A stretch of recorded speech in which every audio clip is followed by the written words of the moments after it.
প্রকৃতির রোষানল যে কি ভয়ঙ্কর তা আমরা বারবার সত্যি তার সাক্ষী থেকেছি। আরও একবার নেপালের এই মহাপ্রলয়, এই নেপালের ছবি এখন যা, আজ ভোরের আলো ফোটার পর কোথায় কে আটকে রয়েছেন, কোথায় কে পড়ে রয়েছেন, এখান থেকে প্রাণের স্পন্দন খোঁজা উদ্ধারকারী দলের কাছেও খুব কঠিন একটা ব্যাপার।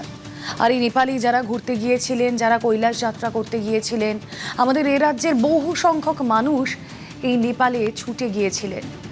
তারকেশ্বরে এমনই এক পরিবার রয়েছে, সেখানে কি অবস্থা, কারা গিয়েছেন সেখানে, তাদের সঙ্গে যোগাযোগ করা যাচ্ছে কিনা কথা বলবো। প্রতিনিধি রানা আমাদের সঙ্গে থাকবেন। উদ্বেগ, উৎকণ্ঠা স্নেহাশিসের পরিবার জুড়ে। স্নেহাশিস দত্ত তিনি গিয়েছেন, কিন্তু নেপালে তিনি নিখোঁজ। কথা বলবো, রানা রয়েছেন আমাদের সঙ্গে। রানা, কি বলছে স্নেহাশিস বাবুর পরিবার?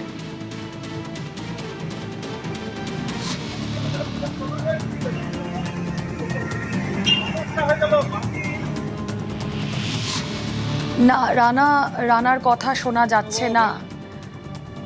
আরও একবার আপনাদেরকে একটু ছবি দেখাই। স্নেহাশিস দত্ত ঘুরতে যাওয়ার সেই ছবি, গতকাল সকালে তার সঙ্গে শেষ ফোনে কথা। উদ্বেগ, উৎকণ্ঠায় নিখোঁজ স্নেহাশিসের পরিবার। হ্যালো, তারকেশ্বরের বাসিন্দা স্নেহাশিস দত্ত এ রাজ্যের বহু বাসিন্দা এ রাজ্যের যারা গিয়েছেন কৈলাস যাত্রার উদ্দেশ্যে, নেপালে ঘুরতে গিয়েছেন, তাদের অনেকেরই খোঁজ মেলেনি। যেমন খোঁজ পাওয়া যাচ্ছে না স্নেহাশিস দত্ত। কি বলছেন স্নেহাশিস দত্তর পরিবার?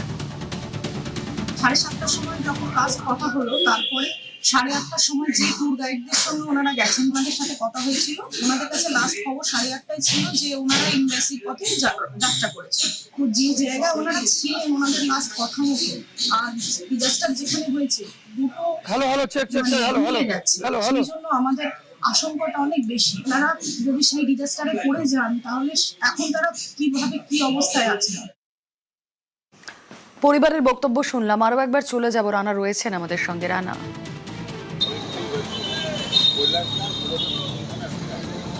হ্যাঁ রুমালা, দেখো খুবই হতাশার মধ্যে রয়েছেন, উৎকণ্ঠার মধ্যে রয়েছেন বলা যেতে পারে এই পরিবার। স্নেহাশিস দত্ত, যিনি তার তারকেশ্বর ব্যবসায়ী সমিতির সেক্রেটারি ছিলেন, তারকেশ্বর পৌরসভা 8 নম্বর ওয়ার্ডের চাউলপট্টি এলাকায় তার বাড়ি। গতকাল এই খবর যখন আমাদের নিউজ 18 বাংলার এক্সক্লুসিভলি দেখানো হয়েছিল, তখন থেকে কিন্তু উৎকণ্ঠা তাদের পরিবারের মধ্যে আরও চোখে মুখে স্পষ্ট হচ্ছিল, যেটা আজকে সকালে এসে তার বাড়িতে এসে দেখা গেল। বিশেষ করে যেহেতু গতকাল সকাল 7:30টায় এই স্নেহাশিস দত্তের সাথে পরিবারের ফোনে কথা হয়েছে, তিনি ভালো আছেন।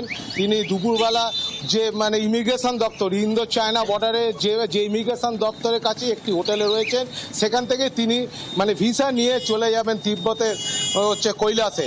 ফলে এই একটা তখন পরিবারের মধ্যে একটা খুব ভালো একটা ছিল, হাসির উঠেছিল। তিনি ভিডিও পাঠিয়েছেন, তিনি ফেসবুক লাইভ করে কথা বলেছেন, তার স্টিল ফটো বাড়ির লোককে পরিবারকে পাঠিয়েছেন। তারপরেই কিন্তু একদম মহাপ্রলয়ে পুরো নেপাল পুরো ধ্বংস।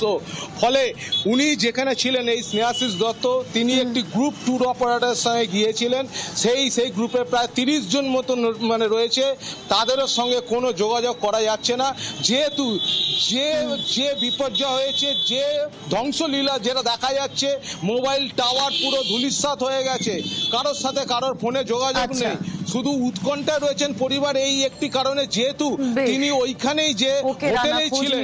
তার পরিবারের সঙ্গে পরিবার অন্ততপক্ষে জানতে পারুক কোথায় আছেন স্নেহাশিস বাবু, এটুকুই আমরা ভাবতে পারি। এবার দুর্গাপুরের ছবি আপনাদেরকে দেখাবো। নেপালেরই মহাপ্রলয়ে দুর্গাপুরের দম্পতি তারা নিখোঁজ। নেপাল হয়ে মানুষ সরোবরে যাওয়ার পথেই নিখোঁজ। বিপর্যয়ের পরেও হদিশ নেই গঙ্গোপাধ্যায় দম্পতির। কথা বলবো, অর্পণ রয়েছেন সঙ্গে। অর্পণ, এই গঙ্গোপাধ্যায় দম্পতির সঙ্গে পরিবারের শেষ কখন কথা হয়, কি আপডেট তাদের কাছে ছিল? দেখো, শুধু গঙ্গোপাধ্যায় পরিবার নয়, দুর্গাপুরে 3টি পরিবার মূলত তারা একটি ভ্রমণ সংস্থার সাথে তারা মানব সরোবরের উদ্দেশ্যে তারা রওনা দিয়েছিলেন। এবং নেপালের যে প্রাকৃতিক বিপর্যয়, সেই বিপর্যয়ের যে মোকাবেলায় তারা করেছে কিনা তাও কিন্তু সন্দেহ রয়েছে। কারণ পরিবারের যারা লোকজন রয়েছে এই গঙ্গোপাধ্যায় পরিবারের, তারা কিন্তু বারবার এই ঘটনার পর যোগাযোগ করার চেষ্টা করলেও তাদের সাথে কোনো রকম যোগাযোগ হয়ে ওঠেনি, যার ফলে কিন্তু তারা কিন্তু খুব চিন্তিত। দুর্গাপুরে মোট 3টি পরিবার রয়েছে। সেই 3টি পরিবার, একটি হচ্ছে দুর্গাপুরের তপবন সিটি, দুর্গাপুরের সিটি সেন্টার অম্বুজার একটি পরিবার রয়েছে, এবং দুর্গাপুরের যে নতুন পল্লী, সেই নতুন পল্লী এলাকার মোট 3টি পরিবার কিন্তু এই ভ্রমণ সংস্থার সাথে তারা গিয়েছিলেন মানব সরবরাহের উদ্দেশ্যে চলতি মাসের 21 তারিখে। অর্থাৎ সুভাষচন্দ্র ঘোষ তিনি শ্রীনগর পল্লীর বাসিন্দা, একাই গিয়েছিলেন যেটা জানা যাচ্ছে। দেবাশিস বন্দ্যোপাধ্যায় অম্বুজার বাসিন্দা এবং তার স্ত্রী সঙ্গমিত্রা ব্যানার্জি, তারাও কিন্তু পরিবারে গেছেন, তারা স্বামী স্ত্রী।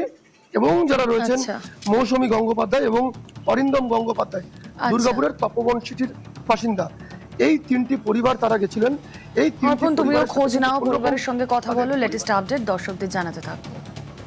আমরা কোনো খবর পাচ্ছি না। আমি ওকে হোয়াটসঅ্যাপেও মেসেজ করেছি বা হোয়াটসঅ্যাপেও কন্ট্যাক্ট করার চেষ্টা করেছি, কিন্তু কোনো রকম কন্ট্যাক্ট পাচ্ছি না। সেই জন্য আমরা খুবই উদ্বেগে আছি। আশা করি যে ওরা সুস্থভাবেই আছে, কোথাও হয়তো আটকে আছে, এবং যে রকম ডিভাস্টেটিং কন্ডিশন ওখানে আছে, হয়তো টাওয়ার পাওয়ার নেই বলে আমরা ওদের সাথে কন্ট্যাক্ট করতে পারছি না। নেপালে আরামবাগের পর্যটকদের নিয়েও উদ্বেগ। 24শে জুন 65 জনের দল নেপাল যায়। বিপর্যয়ের পর পরিবারের সঙ্গে যোগাযোগ বিচ্ছিন্ন, ফোন টাওয়ার উপড়ে যাওয়ায় নেটওয়ার্ক মিলছিল না। সন্ধ্যের দিকে পরিবারের সঙ্গে যোগাযোগ হয় পর্যটকদের, আর তারপর লেটেস্ট কি আপডেট, খোঁজ পেল পরিবার? কথা বলবো, শুভদীপ রয়েছেন সঙ্গে। শুভদীপ,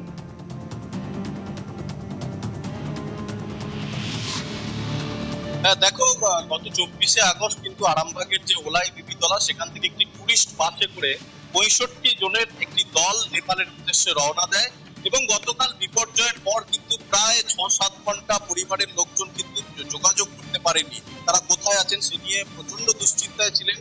পরে সন্ধ্যা নাগাদ একটি হোয়াটসঅ্যাপ কলে যোগাযোগ করা সম্ভব হয়েছিল। তখন তারা জানতে পারেন যে গতকাল সন্ধ্যায় এই পর্যটকদের 65 জনের দলটি নেপালের যে চিন্তন পার্ক রয়েছে সেখানে তারা ছিলেন, এবং সেখান থেকে তারা ফিরে আসছেন। এই মুহূর্তে আজকে সকালের যে খবর, তারা এই মুহূর্তে নেপালের পোখরা ভ্যালি এলাকায় আটকে রয়েছেন, কারণ নিরাপত্তার কারণে সেখানকার নেপাল প্রশাসন সহজে এখন যেদিক সেদিক যেতে দিচ্ছে না, কারণ যে কোনো মুহূর্তে বিপদ যদি আরো আকার নেয়, সেই কারণে নিরাপত্তার কারণে এখনো পর্যন্ত কিন্তু 65 জনের ওই পর্যটক দলটি নেপালের পোখরা ভ্যালি এলাকায় অবস্থান করছেন।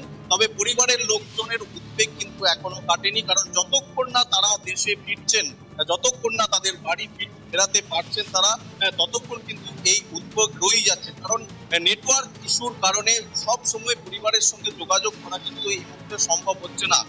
কিছুক্ষণ ছাড়া ছাড়া যোগাযোগ করা যাচ্ছে, অনেক সময় ঠিকমতো কথা হচ্ছে না। তাই যতক্ষণ না এই পর্যটক দলটি ফিরে আসছে, ততক্ষণ কিন্তু পরিবারের লোকজনের উদ্বেগ কিন্তু কাটবে না। তবে প্রশাসনের তরফ থেকেও কিন্তু এই পরিবারগুলোর সঙ্গে যোগাযোগ রাখা হচ্ছে, তাদের খবর নেওয়া হচ্ছে, কোথায় সবকিছুই কিন্তু নজর রাখা হয়েছে।